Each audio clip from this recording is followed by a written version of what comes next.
Hello in lepo zdrav sem skupaj. Ta video delam zaradi tega, ker ste imeli glasovanje za ta video par tednov nazaj in ste identično izglasovali in eno in drugo stvar. Tisto drugo stvar sem že naredila, medtem ko ta druga stvar je danes končno na vrsti, tako da čas je za video 10 laži, ki so vas naučili v šoli, pa tudi malo izven šole. Preden začnem, naj še povem, da sem imela rojstni dan 21. julija, sem praznovala, bilo je ful lepo.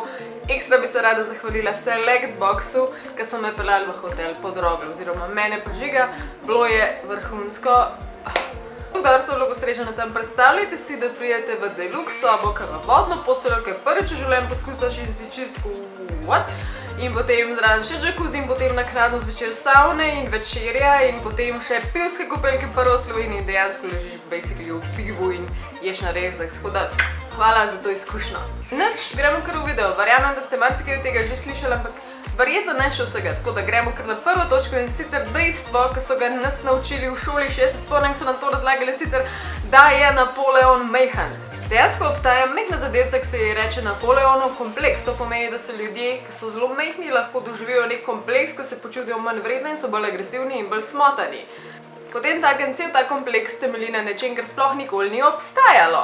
Torej, kje je ta problem sploh nastal? Što se je bil v tem, da so ga merili s francoskimi palci. Tako se reče, ne vem kako točno se to meri, ampak meril naj bi 5 feet 2 inches. In če to primeriš potem z angleškimi inči, katere mi recimo bolj poznamo, so manjši oziroma krajši od francoskih. In v resnici je bil Napoleon ne samo, da ni bil majhen, on je bil visok današnjih 169 cm, kar pomeni za tisti čas takrat je bil med višjimi oziroma nadpovprečno visokimi moškimi v Evropi.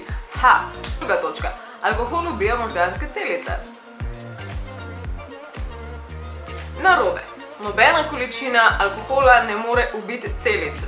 Preden bi dejansko alkohol ubil naše celice, bi ubil nas, torej bi umrli, preden bi začele celice posamezno umirati. Skratka, definitivno pa, kot vsi upam, da vemo, ne preveč piti, ker definitivno alkohol lahko močno vpliva na jetra, na druge organe, ampak to ni posledica odmiranja celic. Tretjič. Ratel mi poč, meni skoraj nikoli ne poč, ampak o tem bomo govorili, namreč to naj bi povzročalo artritis. A je to res? Ne, ni res, to je laž. Dejansko to, kar slišite, samo pomeni, da je počul mehurček, ne členk, ne prst, ne kost, počul je mehurček noter v obsklepni tekočini. Torej, zakaj so vas učitelji in starši učili, da tega nikakor ne početi, ker bo iz tega nastalo nekaj groznega? Verjetno zaradi tega, ker, ne vem, vprašajte svojega soseda, ki je zraven, ki posluša, ko to počnete, najbrž bo rekel, da je annoying. Četrta točka, ta je res zanimiva in sicer nekateri med vami ste mogoče starši, nekateri imate mogoče nečake, jaz imam dva, nekateri ste dedki, babice, nekateri ste pa toliko mladi, da ste sami še dejansko otroci.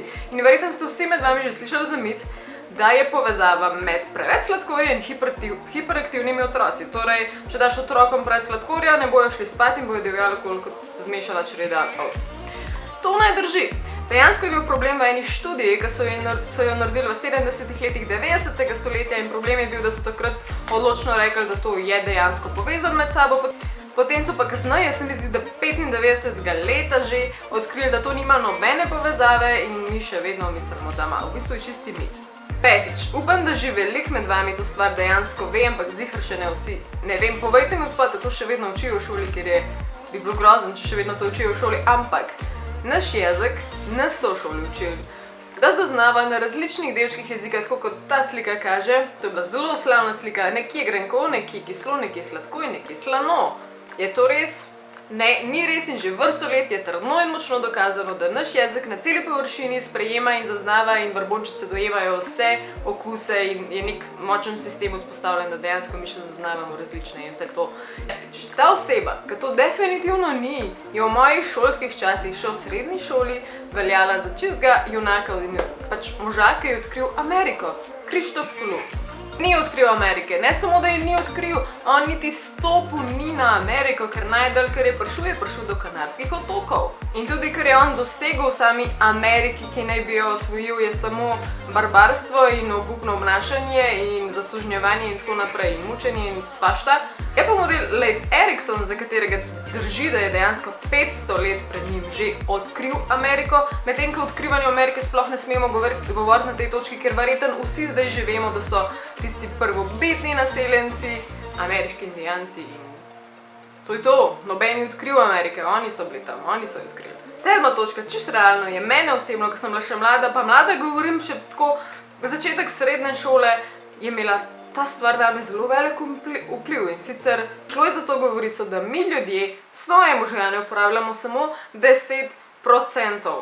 Prosim lepo, kaj je to pomenilo za nas? To je za nas pomenilo, da smo popolnoma evolucijsko še zadaj in naši možgani čakajo, da se čudežno razvijajo do konca in da jih bomo začeli uporabljati. In če bi jih nekdo posameznik uporabljal do konca, bi basically lahko čaral oziroma bi imel vsaj telepatijo, torej z možgani, z očmi premikanje predmetov, z mislimi. Ker sem jaz jasno poskušala takrat na vsak način in sem verjela v to in dejansko sem določen čas verjela v to. Seveda se ni nič zgodilo. Zakaj?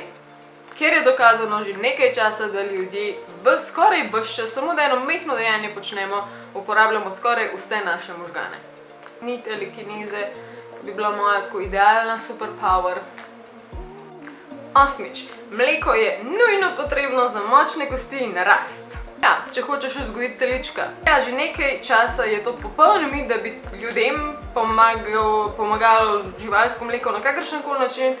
Kvečjem je za nas slabo, ker nekako ne doprinese ničesar bistvenega in pametnega v naš mehanizem, da bi bolj delovali. 9. Pa ne moram početi, ker meni dobesedno po hrbtu dol teče, toliko je vroče, pa ventilator imam pržgan, tako da... Anyways, ta vas bo mogoče mečkan narit vrgla in mogoče mečkan razočarala mene, ne, ker itak sem bila vedno ful slab matematik, ampak a je že kdo kdaj slišal, da ne bi bil Albert Einstein sicer čisti genij matematični, ampak pač na eni točki je dejansko padel pri matematiki? No, to je laž. Ne vem, zakaj nas je kdorkoli to lažil s tem dejstvom, ampak on je preprosto celo poletje prebiral matematične knjige še izven njegovih dejansko šolskih ur. To je prebiral knjige, ki so mi jih starši kupili pred 12 letom, vse prebral in potem dejansko s 15 leti je znal celotne integrale in diferencijale, čeprav bog ne ve, jaz ne vem, o čem govorim, ker sem itak pozabila, ampak obladal je, basically ni padel razreda. In še 10. če smo že v duhu matematike in sicer največja laž. Vsi učiteljni, ki ste nam to govorili, zakaj se to dogaja, zakaj se raje ne učimo davkov, zakaj se raje ne učimo vrtnarjenja, zakaj se ne učimo česarkoli pametnega, kaj politika, vsi, ki ste to kdaj slišali od učitelja, od prijateljev, od staršev, prosim lajkajte ta video, da podprete to idejo, ki je najbolj absurdna in sicer nikdar v življenju ne boš imel ves čas ob sebi kalkulatorja.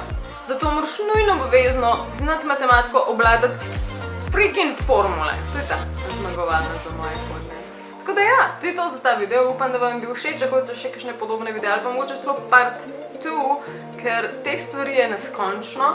Ga lahko naredim. Komentirajte, povejte, kaj od tega ste vedeli in kaj niste. Pa se vidimo naslednjič, radi se imejte, ne zgoreti na tem soncu. Aj, čau!